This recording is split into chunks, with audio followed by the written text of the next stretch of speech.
Até então, a gente tinha estudado conversores de corrente alternada para corrente contínua, que a gente chama de retificadores. Ou seja, eles pegam uma tensão aqui, que tem uma unidade de tensão, e uma frequência, e isso é convertido para uma tensão contínua.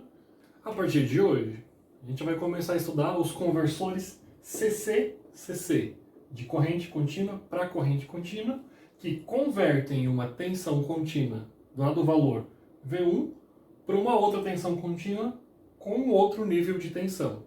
Então a gente altera tanto a corrente quanto a tensão que as duas fontes fornecem. Existem também conversores que transformam corrente contínua em corrente alternada. E aí, nesse caso, eles são chamados de inversores.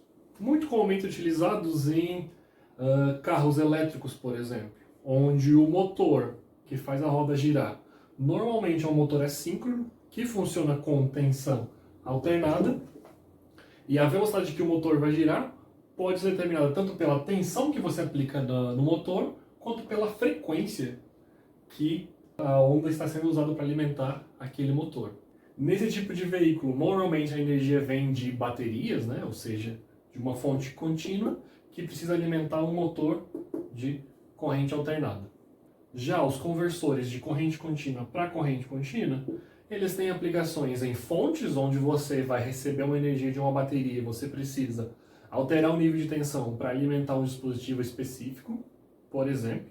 E em casos também que você recebe energia de uma fonte contínua, mas você precisa controlar o nível de tensão na sua saída de forma a controlar um outro dispositivo que vai receber essa energia. Por exemplo, um motor de corrente contínua, onde aumentando ou diminuindo o nível de tensão que ele recebe, você estaria alterando o torque e a velocidade que esse motor está girando. Outra coisa que a gente pode fazer também é pegar uma fonte de tensão alternada e converter essa fonte de tensão alternada numa outra fonte com uma tensão diferente, mas que funcionam na mesma frequência, através de transformadores.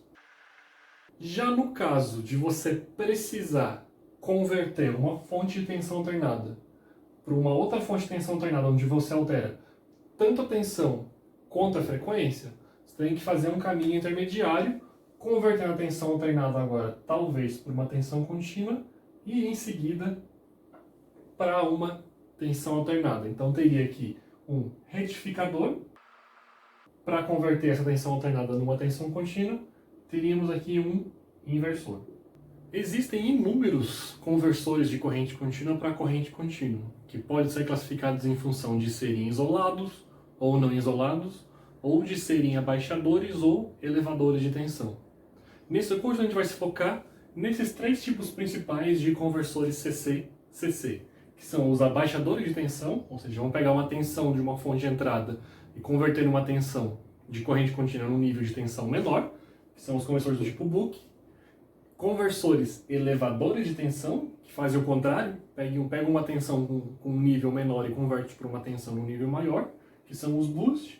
E conversores que são abaixadores e elevadores de tensão, que é uma combinação desses dois primeiros, o Bulk e o Boost, que são os conversores Bulk e Boost. Vamos imaginar então o seguinte problema. Eu tenho uma fonte de tensão aqui de 100 volts e eu quero usar essa fonte para alimentar uma carga com uma tensão de 50 volts e uma corrente de 10 mA. Então, entre o caminho aqui da fonte até a carga, a gente tem essa caixa preta aqui, que é o nosso conversor de corrente contínua para corrente contínua, que vai alterar as características da fonte para alimentar a nossa carga com as características que a gente deseja. Uma das formas da gente conseguir atingir esse objetivo é através de um componente aqui que vai reduzir o nível de tensão da fonte até ele chegar no nível de tensão desejado para a carga. Como, por exemplo, com um resistor variável aqui, onde você ajustaria o valor desse resistor até ele fornecer a tensão desejada aqui na saída.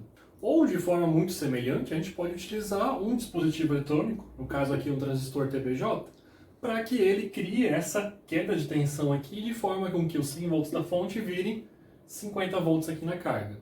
Então a gente teria aqui um driver, que ele vai ficar o tempo todo monitorando qual é a tensão de saída do meu circuito, para saber qual é o nível de corrente que ele vai colocar aqui na base do meu transistor, de modo com que a queda de tensão aqui seja sempre de 50 volts. Essa aqui talvez seria uma forma mais inteligente do que utilizar apenas um resistor, porque através do driver você consegue controlar quanto de queda de tensão você quer em cima desse transistor. Entretanto, o efeito desses dois métodos, de colocar ou um resistor aqui em série entre a fonte e a carga, ou de colocar esse circuito eletrônico, vai ser o mesmo. Porque sempre vai existir uma queda de tensão de 50 volts aqui em cima do meu redutor de tensão. Assim, dos 100 volts que a minha fonte está fornecendo, 50 volts ficou sobre a minha carga e 50 volts ficou aqui sobre o meu conversor de corrente contínua para corrente contínua. Reparem que a corrente que está sendo fornecida para a fonte é a mesma que passa por esse circuito. Devido a essa queda de tensão que a gente tem nesses terminais, a potência que vai estar sendo consumida por esse dispositivo é dada pela tensão sobre ele vezes a corrente passando por ele. Ou seja, esse conversor de corrente contínua para corrente contínua, nesse caso, vai estar gastando 500 watts só para funcionar. Ou seja, ele vai aquecer e vai aquecer bastante. Inclusive, nesse caso particular, a potência que está sendo consumida pelo nosso conversor CC-CC é exatamente a mesma potência que a carga está consumindo, porque a tensão sobre ela também é de 50 volts e a corrente que passa por ela também é de 10 amperes. Então a minha carga também está consumindo 500 watts nesse caso.